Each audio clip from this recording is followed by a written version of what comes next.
Salut tout le monde et bienvenue dans cette nouvelle édition de Jeunes Figures.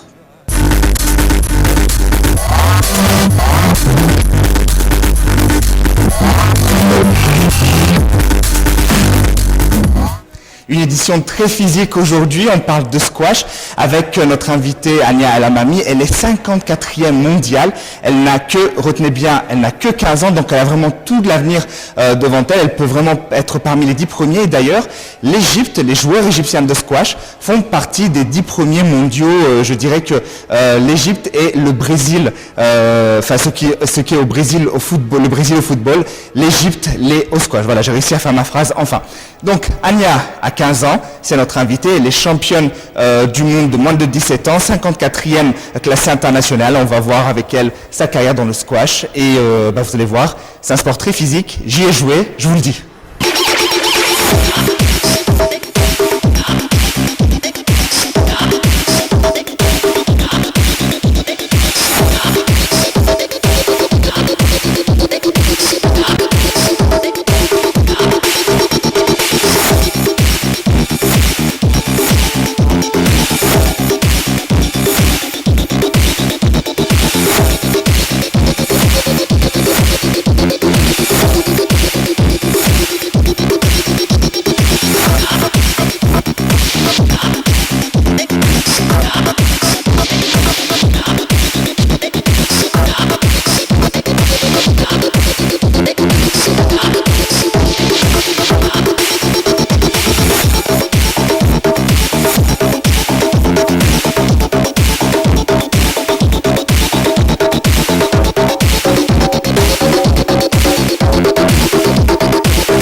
Nous voici avec notre championne du monde de moins de 17 ans, comme je vous le disais, Ania Alamami.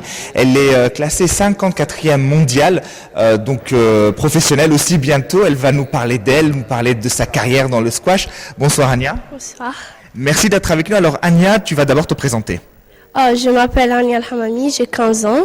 Je joue au squash à Heliopolis Club. Depuis combien de temps? Depuis que j'ai commencé à jouer. Logique, c'est très logique ta réponse. À quel âge tu as commencé? Non, mais il y a des joueurs qui changent de club et tout.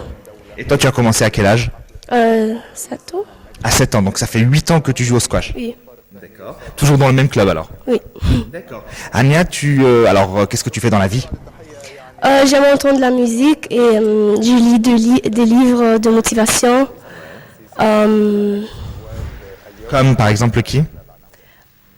Comme Nick Matthew, il a écrit, il est le champion. Nick Matthew, présente-nous ce champion. Il est le champion d'Angleterre. Il a écrit son livre de sa vie. Il inspire les gens qui jouent des sports. Et toi, tu vas être championne comme lui, quoi. Tu vas être aussi motivée que lui, c'est ça? J'espère. Alors sinon, à part ça, tu es en 3e. Oui, je suis dans la classe de 3e. Oui. Ça va, tu te prépares pour le brevet? Oui.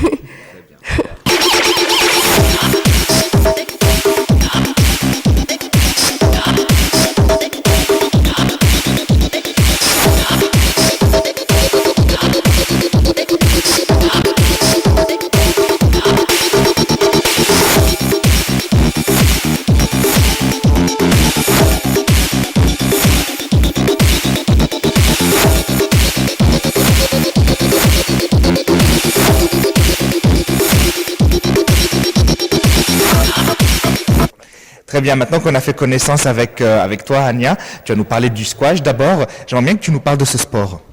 Ok, tout d'abord, le squash est un sport de raquettes qui se joue dans un terrain qui est entièrement entouré de murs ou de parois entièrement vitrées dans les tournois internationaux.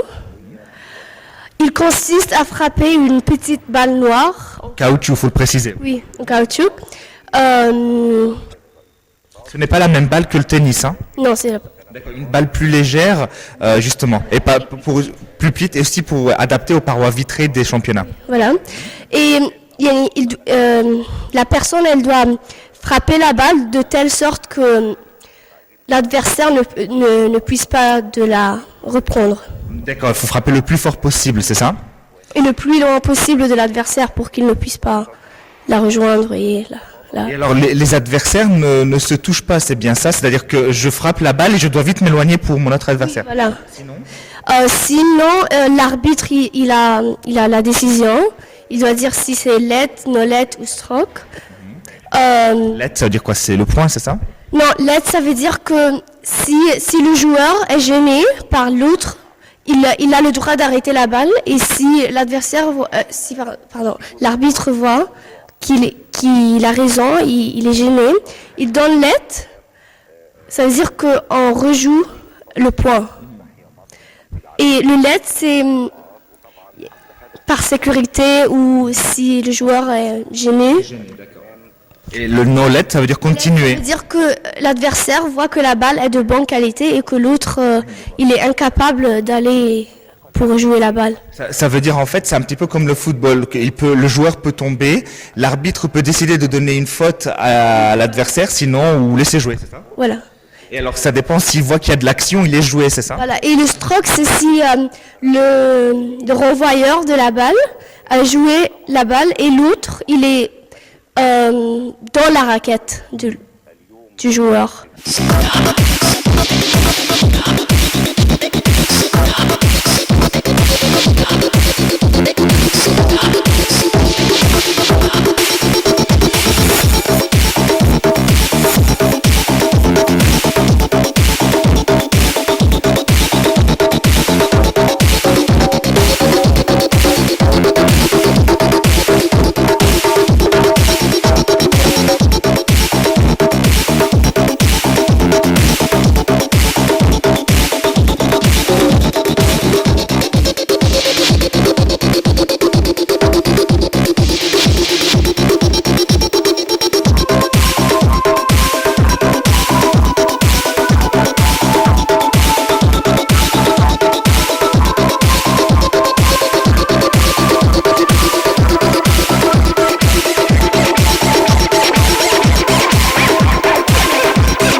Alors nous avons les outils de squash que Anya va nous présenter. Anya, alors tu vas nous dire ce que c'est?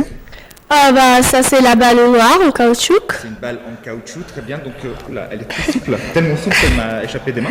Donc une balle en caoutchouc. Et c'est différente que celle de tennis. Bien entendu, Ouais. très bien.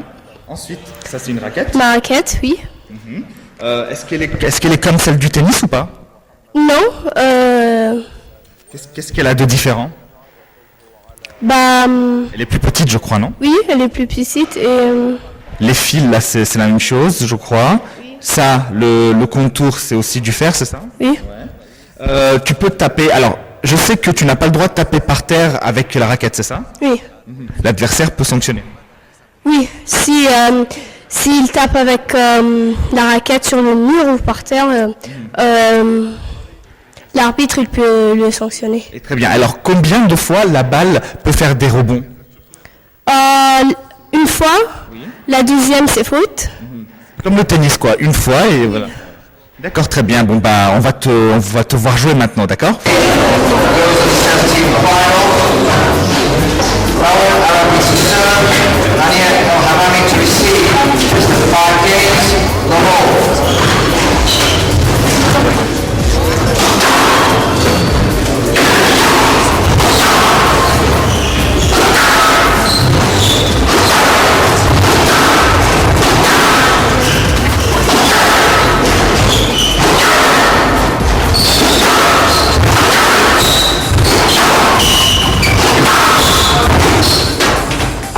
Alors, Anya, plus concrètement, quelles sont les règles du squash? Ok, les règles sont tout d'abord que le but du joueur est d'éloigner l'adversaire du T, qui est le centre du court. D'accord. Le T, donc, c'est bien cette lettre qu'il y a par terre. Hein. Ça fait lettre, un espèce de T. Et là, je vois moi qu'il y a 2 cases ici. Alors, qu'est-ce que c'est? Ces 2 cases sont comme le joueur, il doit faire le service pour commencer le point. Il choisit quelle case il va faire le service de. Très bien. C'est tout. Alors, il peut prendre n'importe laquelle, c'est ça? Oui, mais s'il gagne le point, il va aller chez l'autre service, chez l'autre case. Mais il peut pas faire 2 services de la même case.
Alors, le squash comporte des règles, peut-être qui sont différentes du tennis, c'est bien ça? Oui, c'est ça. On a tendance à croire que c'est un peu la même chose. Alors, explique-nous comment marquer un point et comment le jeu se déroule. Donc tout d'abord, les balles ne peuvent pas toucher les lignes là. Ok. Si elles touchent, donc c'est faute. Les lignes qu'il y a sur le mur qui sont là-bas, si on regarde la caméra, les lignes vertes qui sont là-bas. Très bien, ok. Voilà. Et le jeu, le comptage du jeu se joue en 11 points directs avec 2 points d'écart. Et comment je fais pour marquer un point? Comment tu fais? Tu dois frapper la balle très fort. Et en fait, empêcher que l'adversaire ne puisse toucher la balle. Oui, voilà. D'accord. Ah ouais, donc il y a vraiment une stratégie. Et d'ailleurs, ce jeu, il y a des stratégies et des techniques. Tu peux nous expliquer, par exemple, quelques techniques pour gagner, pour avoir un jeu? Pour avoir un point plutôt? La vitesse, la rapidité. Quelles sont peut-être les stratégies pour avoir un point, pour empêcher le joueur de récupérer la balle? Il y a par exemple le drop shot, qu'est-ce que c'est? Que tu mets la balle